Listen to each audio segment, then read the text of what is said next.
il faut reprendre les choses à leur source. Voilà. Premièrement, l'occupation de l'espace. On va venir sur l'apartheid après. L'occupation de l'espace. Alors là, c'est parfaitement documenté. Nous avons toutes les archives hollandaises, parce que la colonie du Cap était une colonie hollandaise, de 1652 jusqu'à 1805 et 1815, quand les Anglais ont pris la suite. Donc, nous avons exactement la cartographie de l'implantation des populations. Et c'est absolument indiscutable. Donc, il y a eu deux mouvements qui se sont faits au même moment. Le grand mouvement de migration noire, qui venait du nord, et qui va se diviser en deux. Les Soto, qui vont prendre le plateau central sud-africain, et les Nguni, c'est-à-dire les Zoulous et les Xhosa, qui vont prendre toute la zone côtière le long de l'océan Indien. Le mouvement commence au sud du Limpopo, c'est-à-dire dans l'actuelle Afrique du Sud, vers le 11e, 12e siècle, et descend. 1652, arrivent les Hollandais au Cap. Quand les Hollandais arrivent au Cap, il n'y a pas de Noirs. Les Noirs sont à 1000 et quelques kilomètres. Ce qui ne veut pas dire qu'il n'y a pas de population. Attention, oui. Il y a des indigènes. Il y a des Bushmen. Il y a ce qu'on appelait dans le temps les Bushmen. En fait, ce sont les Khoisan. Deux populations. Les San, qui sont des chasseurs, cueilleurs, récolteurs, qui vivent en petits groupes de 7, 8, 10 personnes, uniquement chasseurs, cueilleurs, récolteurs, très dispersés. Et les Khoi, qui sont des éleveurs. Donc on dit les Khoi-San, les deux peuples. Donc les Khoi, ce seraient les anciens Hottentots, et les San, les anciens Bushmen. C'est terme désuet. Et eux, ces Khoi élèvent des moutons et des bovins. Les Khoi sont arrivés à partir du XIIe siècle, XIIIe siècle, par le Kalahari et par le Botswana.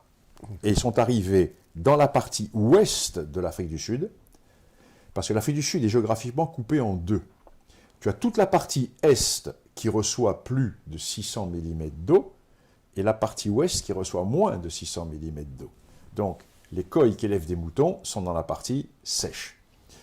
Arrivent les agriculteurs bantouphones, qui eux, vont se mettre dans la partie humide. Et, en 1652, arrivent les Hollandais. Et les Hollandais vont rapidement essaimer vers l'intérieur. Et ils vont rencontrer les premiers Noirs dans les années qui vont précéder le tournant du siècle, dans les années 1750, 1760, 1770. Les premiers chocs qui vont...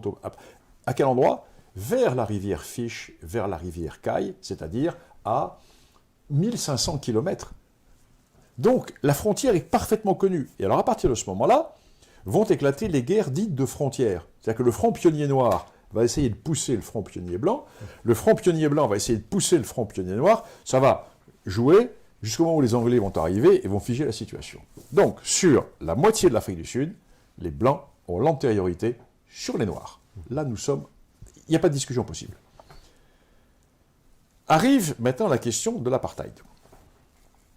Alors, ces Hollandais vont partir de plus en plus vers le nord, à partir des années 1830, 1835, 1840. Le Grand Trek. Pourquoi? Ils ne supportent pas la présence des missionnaires anglais. Eux sont des protestants, missionnaires anglais, vraiment, qui se mettent, qui veulent régir leurs lois, qui veulent supprimer leurs droits fonciers, etc. Ils en ont assez, ils partent vers le nord.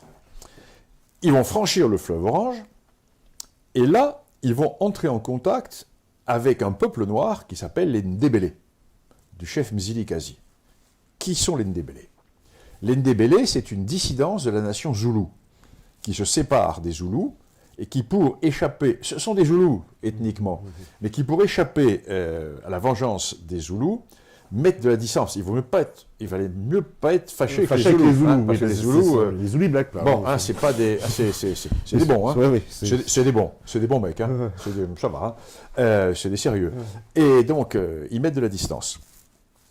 Et ils vont entrer en contact avec les Blancs.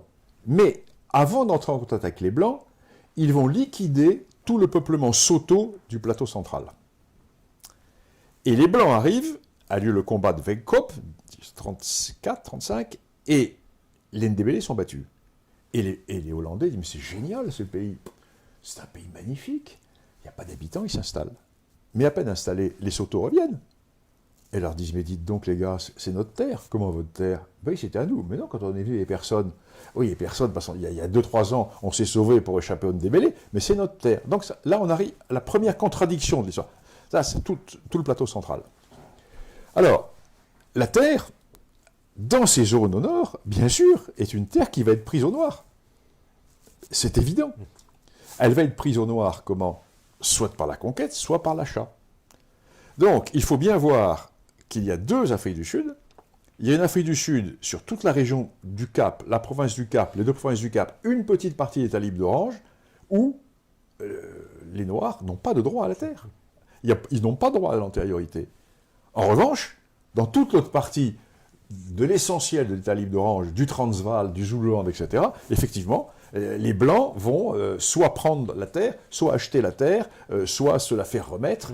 Donc là, il y a une antériorité. C'est clair.